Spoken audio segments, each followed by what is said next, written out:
जय गुरुदेव, सभी को प्रणाम। आज हम जिस विषय पर बात करने जा रहे हैं उसका नाम है धार्मिक आतंकवाद, हफ्ता वसूली समझें और इसके जाल से बचें। देखिए, धर्म परिवर्तन कराने का इस समय एक तरह से जाल फैला हुआ है। कोई आपको लालच देगा, कोई आपको इस जन्म में लालच देगा, जैसे हम आपको नौकरी लगवा देंगे, हम आपका ये करवा देंगे, हम आपको हेल्थ फैसिलिटी देंगे, हम आपके एरिया में स्कूल खोलेंगे, ये सारे लालच देगा। या कोई आपको ये लालच देगा कि भाई आप अगर हमारे धर्म में आते हैं तो आपको अगले जन्म में बहुत सारे हूरें मिलेंगी, बहुत सारे सुख सुविधा मिलेंगे। लेकिन वो सब कब मिलेगा? मरने के बाद। जीते जी आपको कुछ नहीं मिलेगा। लेकिन अगर आप हमारे धर्म को नहीं मानते हैं तो आपको क्या मिलेगा? आपको 70 टाइम्स ज़्यादा गर्मी देने वाली आग से झुलसना पड़ेगा। कब होगा लेकिन ये सब? मरने के बाद। लेकिन अगर मान लीजिए कि कोई इस बात पे नहीं सहमत हुआ तो फिर क्या करेंगे? फिर वो क्या करेंगे? एक जाल फैलाएंगे।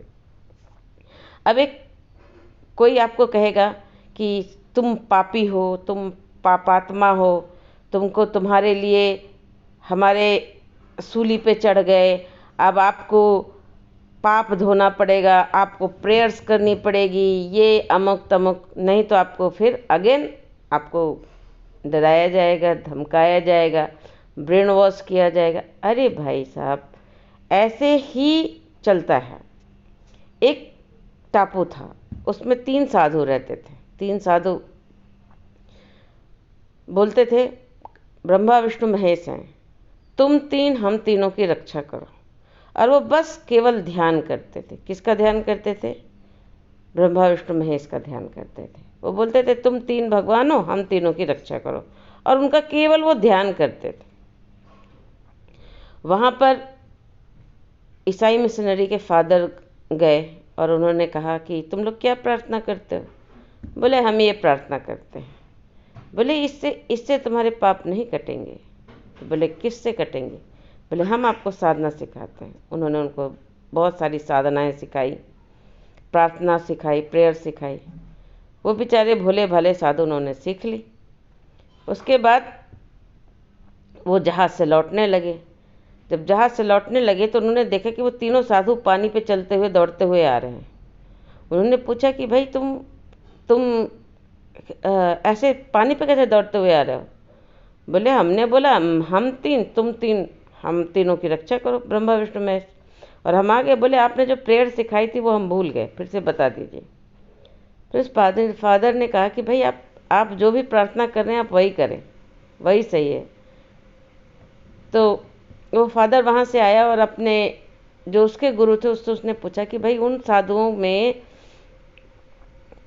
कि वो तो इतनी बड़ी प्रेयर नहीं करते, फिर उनके अंदर इतनी शक्ति सामर्थ्य कैसे? तो उसने कहा कि कोई भी प्रेयर, कोई भी प्रार्थना किसी भी धर्म की हो, हिंदू की हो, मुस्लिम की हो, ईसाई की हो, पारसी की हो, किसी की भी हो, अगर उसमें विश्वास है और उसको विश्वास के साथ आप जप रहे हैं, चाहे आप किसी भी भाषा में जपें, वो असर करती है। क्यों? क्योंकि आपका बिलीफ सिस्टम उसके हिसाब से काम करता है, आपके शरीर में, मन में परिवर्तन लाता है। तो वैसे ही इस तरह के कई सारे आपको शब्दों के माया जाल, इंटेलेक्चुअल आतंकवाद आपके आसपास घूमेंगे। और क्या घूमेंगे? एक आपको और कहानी सुनाती हूँ कि एक गांव था। एक गांव बहुत अमीर था, बहुत बढ़िया धन धान्य चल रहा था, व्यापार बहुत अच्छा फल फूल रहा था। तो लुटेरों को लगा कि क्यों ना हम इस पे लूटते हैं। तो उन्होंने हमला किया तो उसमें से उन लोगों ने भी मारा, इन लोगों ने भी किया। इसमें क्या हुआ कि डाकुओं को माल तो खूब मिला, लेकिन नुकसान भी हुआ, उनकी लोग मारे गए, घायल हो गए। उन्होंने कहा भाई ये वाला सिस्टम से तो ज़्यादा कमाई नहीं है। फिर दोबारा उन्होंने हमला किया, उसमें भी उनको बड़ा प्रॉब्लम हो रही थी। तो उन्होंने कहा कि भाई इसका कोई दूसरा सोल्यूशन निकालना पड़ेगा। एक उसमें बहुत बुद्धिमान था लुटेरा, उसने कहा भाई ऐसे अगर आप करेंगे तो आपका जान माल का भी बहुत हमला होगा और आपको बहुत ज़्यादा प्रॉब्लम्स भी होगी, उतनी इनकम भी नहीं होगी, वो छुपा छुपा के रखेंगे। तो बोले वो क्या करें? बोले एक उपाय है मेरे पास। बोले क्या? बोले हमारे पास कितने लोग बचे हैं? तो बोले बचे होंगे 50-55 लोग। तो बोले ऐसा करो कि हम 20 लोग अच्छे बंदे बन के उनके बीच जाते हैं और उनसे बोलते हैं कि हम आपको डाकू लुटेरों से बचाएंगे, इसके बदले आप हम लोगों को हफ्ता दीजिए और आप लोग जाके उनको परेशान कीजिए। तो इससे क्या होगा कि आप लोगों के परेशान करने से वो लोग डरेंगे और हमें हफ्ता देंगे। अगर हमें हफ्ता मिलेगा तो वो हम आपके साथ शेयर कर लेंगे। इस तरह क्या होगा कि लूट होती रहेगी लेकिन जान माल की हमारी परेशानी नहीं होगी और हमें इतनी मेहनत नहीं करनी पड़ेगी। उन्होंने कहा ये आइडिया तो सही है। फिर वो लुटेरों का ग्रुप गया और बोला भाई ऐसा है कि आप अगर चाहते हैं कि आपके गांव की सुरक्षा रहे और आपको लुटेरे परेशान ना करें तो आप हमें हफ्ता दीजिए, हम आपकी सुरक्षा करेंगे। बस फिर क्या था, वो उनसे हफ्ता वसूलने लगे और लुटेरे ऐश करने लग गए। जो हफ्ता नहीं देता उनको लुटेरे जाके परेशान करते और उनको हफ्ता मिलने लगता। इस तरह से लूट जो थी उसको वो अब सिस्टमेटिक कर दिया। और क्या किया, इसको और एक लेवल आगे तक ले गए। उन्होंने अपना धर्म लॉन्च कर दिया। बोला सिक्योरिटी के नाम पे तो उतना पैसा नहीं मिलता, लेकिन यदि हम अपना धर्म लॉन्च कर दें और हम ये कहें कि हमारा भगवान उनकी मदद करेगा जो हमारे इसमें दान देंगे, हमारे हिसाब से चलेंगे, हमारी बात सुनेंगे। इसके लिए उन्होंने क्या किया, उन्होंने कहा कि गांव-गांव जाकर प्रचार प्रसार करना शुरू कर दिया कि भाई हमारा वाला जो भगवान है, हमारा वाला जो अल्लाह ताला है, हमारा वाला जो गॉड है, वो आपकी मदद करेगा यदि आप हमको हफ्ता देंगे, यानी दान देंगे या हमारे सिस्टम से चलेंगे, हमारे काले कपड़े पहनेंगे, हमारे हिसाब से चलेंगे। भाई लूटने वाले, इज्जत लूटने वाले लुटेरे, पैसे लूटने वाले लुटेरे वही थे, उन्हीं के आदमी थे। तो वहाँ जो उनकी बात मानता था उनके घर में जिनसे हफ्ता आ जाता था उनको वो छोड़ देते, जिनके घर नहीं आता था उनको वो पकड़ लेते थे। भाई ऐसा सिस्टमेटिक उन्होंने लूटपाट करना शुरू किया। अब उनका धर्म क्या था, तलवार की नोक पे चलने लग गया था। वो लालच देने लग गए कि भाई आपके मरने के बाद में आपको बहुत सारे ऐशो आराम मिलेंगे, जो आप हमको दे रहे हैं वो सब सूद समेत लौटाया जाएगा, और जो आप हमारी बात नहीं मानेंगे, हमारे धर्म को नहीं मानेंगे तो आप 70 टाइम्स वाले आग में जलेंगे। इस तरह मतलब किसी ने उनसे ये नहीं पूछा do you have any proof कि मरने के बाद क्या मिलता है। भाई ऐसा आप बताओ ना धर्म, जिससे जीते जी भी हमें कोई सुविधा मिले, कोई सिस्टम मिले। नहीं, सब कुछ मरने के बाद। सुरक्षा, लूटने वाले भी वही, बचाने वाले भी वही। तो देखिए इस तरह के आतंकवाद से आपको बचना चाहिए। आजकल क्या होता है, धर्म ग्रंथों को तोड़ मरोड़ कर बताते हैं। वो आपको ये बताएंगे कि शिव जी अपनी पहली पत्नी को हाथ में लेकर इनकी मृत्यु के बाद विरह किए थे। वो ये नहीं बताएंगे कि शिव जी ने गंगा जी को अपने शीश पर धारण किया, शिव जी ने विष पान किया, शिव जी ने कितने लोगों का कल्याण किया, शिव जी ने क्या क्या किया, शिव जी की शक्तियाँ क्या है, शिव की साधना करने से आपको क्या मिलता है। ये सारी चीज़ें वो आपको नहीं बताएंगे। वो क्या बताएंगे कि भाई शिव जी ने अपनी पत्नी के उसमें रोया। भाई उनको तो पत्नी और स्त्री की कोई वजूद ही नहीं है। उनके लिए एक गई, दूसरी आई, तीसरी आई, चौथी आई, पांचवी आई, मल्टीपल शादियाँ करते हैं। उनके यहाँ तो स्त्रियों को कोई आवाज़ नहीं, स्त्री घर की खेती की तरह है। तो जब वो स्वयं स्त्री की रक्षा नहीं करते, जब स्वयं स्त्री की इज्जत नहीं करते, उन्हें एक वस्तु की तरह उपयोग करते, वो क्या जाने पत्नी प्रेम क्या होता है, वो क्या जाने पति पत्नी एक दूसरे के पूरक होते हैं, वो क्या जाने प्रेम क्या होता है। तो ऑब्वियसली वो ऐसी सारी चीज़ें बोल सकते हैं। वो ईश्वर की शक्ति को नहीं जानते। उन्होंने तो रेडीमेड बनाया है ना भाई अपना सिस्टम। वो आपको कुछ भी कह सकते हैं। वो ये कभी नहीं बताएंगे कि राम जी के पैर से स्पर्श से अहिल्या को शाप मोचन हो गया। वो ये नहीं बताएंगे कि राम जी ने अकेले खरदूषण त्रिशरा सारे राक्षसों को एक साथ मार डाला था। वो आपको नहीं बताएंगे कि राम जी ने क्या क्या किया। वो ये सब नहीं बताएंगे। राम जी ने धर्म स्थापना के लिए क्या किया वो ये नहीं बताएंगे, वो ये क्या बताएंगे कि राम जी अपनी पत्नी के विरह में रो रहे थे। भाई ऑब्वियसली है कि वो अपनी पत्नी को प्रेम करते थे, अपनी पत्नी के लिए वो पूरे एक दुनिया के एक छोर से लेकर दूसरे छोर तक चले गए। उन्होंने रावण से युद्ध किया, जिस रावण से युद्ध करने से सारी दुनिया डरती थी, उससे युद्ध किया, उसे मार गिराया।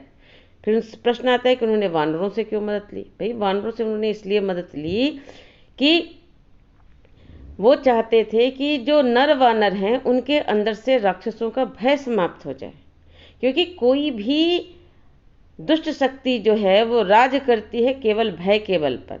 अगर इंसान डरना छोड़ दे, अगर बंदर नर वानर डरना छोड़ दें तो बस उनकी शक्ति खत्म, उनकी शक्ति सिकुड़ने लग जाएगी। इसलिए भगवान ने उन्हें अभय दान देते हुए निमित्त बनाया। रावण को किसने मारा? किसी वानर ने मारा था या राम जी ने मारा था? कुंभकर्ण को किसने मारा? राम जी ने ही मारा था ना। राम जी अकेले सब कुछ कर सकते थे, लेकिन फिर वो भय कैसे मिटाते? अगर नर वानर युद्ध में साथ नहीं आते तो उनके अंदर से कभी भी रावण के प्रति भय हटता ही नहीं।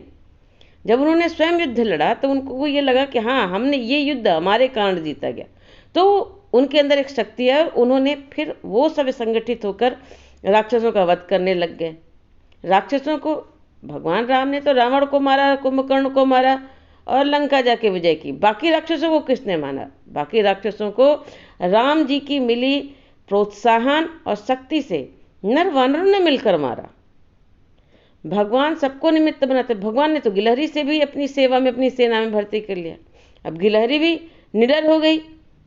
राम से बड़ा राम का नाम, उनके साथ मिलके, उनकी शक्ति से मिलके। भाई फिर बोला जाता है कि वानर की पूजा यानी हनुमान जी की पूजा क्यों की जाती है? भाई हनुमान जी की पूजा इसलिए की जाती है कि भगवान ने हनुमान जी के रूप में, वानर रूप में इसलिए अवतार लिया कि वो ये बताना चाहते थे कि हर जीव संगठित होके अपनी शक्ति को बढ़ाकर किसी भी दुष्ट शक्ति से लड़ सकती है, और भगवान अपने भक्तों के लिए हमेशा तैयार रहता है। अब एक चीज़ बताइए, आपका बच्चा है, अगर कोई आपके बच्चे की प्रशंसा करेगा, उसको खाना खिलाएगा, उसकी सेवा करेगा, तो आप खुश नहीं होंगे? बिल्कुल खुश होंगे। वैसे ही यदि कोई भगवान के भक्तों की पूजा करता है तो भगवान उससे खुश हो जाते हैं। आप अपने गुरु की पूजा करते हैं, भगवान उससे खुश हो जाते हैं। आप श्री राम के भक्त हनुमान जी की पूजा करते हैं, उससे भगवान राम प्रसन्न हो जाते हैं। भक्त से भगवान तक का रास्ता पहुंचता है। ये सारी गूढ़ बातें हैं ना। अब आपको ये नहीं बताएंगे कि भगवान कृष्ण ने गोवर्धन पर्वत उठाया था, भगवान कृष्ण ने बचपन से पूतना को मारा, इतना विषधर नाग को मारा, इतने सारे राक्षसों को मारा, पूरी दुनिया को संगठित किया, कंस के अत्याचार के हिसाब का दंड दिया, जरासंध को दंड दिलवाया। फिर आप बोलेंगे कि भाई ये सारी चीज़ें तो नहीं बताएंगे। क्या बताएंगे? कृष्ण जी रास रचाते थे। अरे कृष्ण जी रास क्या रचाते थे? कृष्ण जी सारी स्त्रियों को, सारे लड़कों को, सारे गांव वालों को इकट्ठा करते थे। वो दूध मक्खन चुरा के वो क्या करते? वो दूध मक्खन बिल्कुल नहीं चुराते थे। वो इसलिए दूध मक्खन को फोड़ फोड़ के और ख़त्म करते थे। क्यों? क्योंकि कंस के दरबार में सारी रानियां सारे गांव से दूध मक्खन मंगवा के स्नान किया करती थी, सुंदरता मनाती थी, और वो बेचारे गांव वालों के बच्चों को भूखा रखती थी। तो भगवान क्या करते? उन्होंने दूध क्रांति करी थी। रास का क्या मतलब है? भगवान एक साथ करोड़ों स्त्रियों के साथ एक कोई कैसे रह सकता है? अरे वो रास करते थे, वो उनकी चेतना को जगाते थे और उनको धर्म पथ पर आगे बढ़ाते थे। आपको पता है कई सारे, अगर आप धर्म ग्रंथ पढ़ते हैं तो आपको पता चलेगा कई सारे ऋषि मुनि स्वयं गोपिकाओं के रूप में अवतरित हुए थे। अब ये सारा डीप नॉलेज कहाँ से समझ में आएगा? किसी ने गीता पढ़ी नहीं, श्रीमद् भगवत गीता अगर किसी ने पढ़ी होती तो उनको समझ में आता। अब प्रश्न उठता है, भाई कृष्ण भगवान ने सारे कौरवों को खुद क्यों नहीं नष्ट किया? अर्जुन से क्यों करवाया? अरे भाई अगेन वही वाला सिस्टम। अगर भगवान सारे काम खुद करेगा तो फिर इंसान की सृष्टि बनाने की क्या जरूरत थी? अगर कोच ही मैदान में उतरकर खेल सकता है तो फिर क्रिकेट टीम की क्या आवश्यकता है? कोच सिखा सकता है, लेकिन खेलने के लिए तो वो अपने खिलाड़ियों को ही प्रोत्साहित करेगा ना। इसी तरह भगवान ने कौरवों को दंड पांडवों के माध्यम से दिलवाया। मार्गदर्शन किया, सबको ये सिखाया अपना युद्ध स्वयं लड़ो। इसी चीज़ को ध्यान में रखते हुए आप लोगों को भी अपना युद्ध स्वयं लड़ना पड़ेगा। अगर आप देख रहे हैं कहीं पर कोई धर्म विशेष का बाहुल्य हो गया है, वहाँ पर आतंकवाद चरम पे हो गया है, आपकी बहन बेटी सुरक्षित नहीं है, तो आपको भी तो संगठित होकर लड़ना पड़ेगा। मुट्ठी भर अंग्रेज हमारे ऊपर राज करके चले गए, मुट्ठी भर मुगल हमारे ऊपर राज करके चले गए। क्यों चले गए? क्योंकि हम संगठित नहीं थे, हमने संगठित होकर उनका विरोध नहीं किया। कश्मीरी पंडितों का पलायन क्यों हुआ? क्योंकि कश्मीरी पंडित किसका मुंह ताक रहे थे? मुंह ताक रहे थे कि हमारी सरकार मदद करे, हमारा अमुक मदद करे, हमारा तमुक मदद करे। कोई तब तक मदद नहीं कर सकता जब तक आप अपनी मदद स्वयं नहीं करते। एक कहानी सुनिए। एक खेत था, उसमें चिड़िया और चिड़िया के बच्चे बैठे हुए थे। शाम को चिड़िया आती, हाल खबर सुनती। तो किसान आया, किसान ने कहा कि भाई फसल पक गई है, मैं अपने पड़ोसियों से बोलता हूँ कि फसल काट दे। चिड़िया के बच्चे बोले मम्मा मम्मा फसल किसान कल पड़ोसी आके काट देंगे। चिड़िया ने बोला चिंता मत करो, कोई नहीं आने वाला कल। फिर किसान 2 दिन बाद आया, अरे बोले पड़ोसियों ने तो नहीं सुना, भाइयों को बोल देता हूँ। तो बोले भाई भी नहीं आए। चिड़िया बोली चिंता मत करो, कोई नहीं आए। तब किसान ने कहा कि अपने बेटे से कि नहीं बेटा चलो, अब हम लोग स्वयं आकर काटेंगे। चिड़िया के बच्चे ने बताया, चिड़िया ने कहा कि अब चलो। किसान ने अपने खेत को काटने की जिम्मेदारी स्वयं उठा ली है। अब उसकी जिम्मेदारी वो स्वयं भी काटेगा, अब उसके भाई भी बंधु भी मदद करेंगे, उसके पड़ोसी भी मदद करेंगे। भगवान भी उसी की मदद करता है जो अपनी मदद स्वयं करता है। जब तक आप अपने धर्म के रक्षार्थ स्वयं एकत्रित नहीं होंगे, जब तक अपने बच्चों को धर्म ग्रंथों का अध्ययन नहीं कराएंगे, जो बात मैंने बताई वो आपको क्यों नहीं पता है, आपके बच्चों को क्यों नहीं पता है?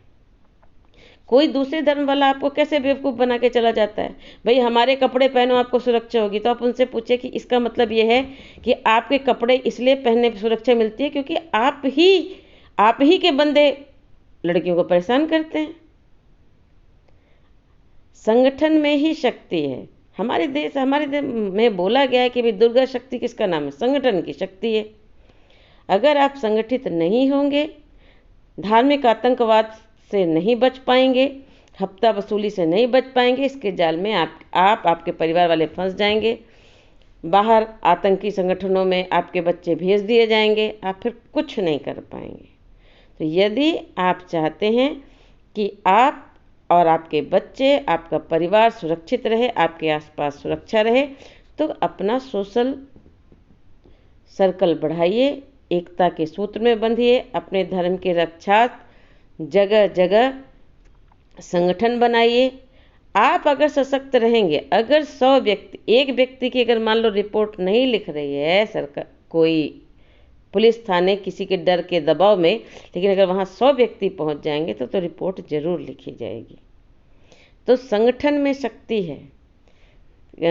जब राम जी पूजा कर रहे थे और बुला रहे थे समुद्र देवता को कि भाई रास्ता दे दो, तब लक्ष्मण जी ने क्या कहा?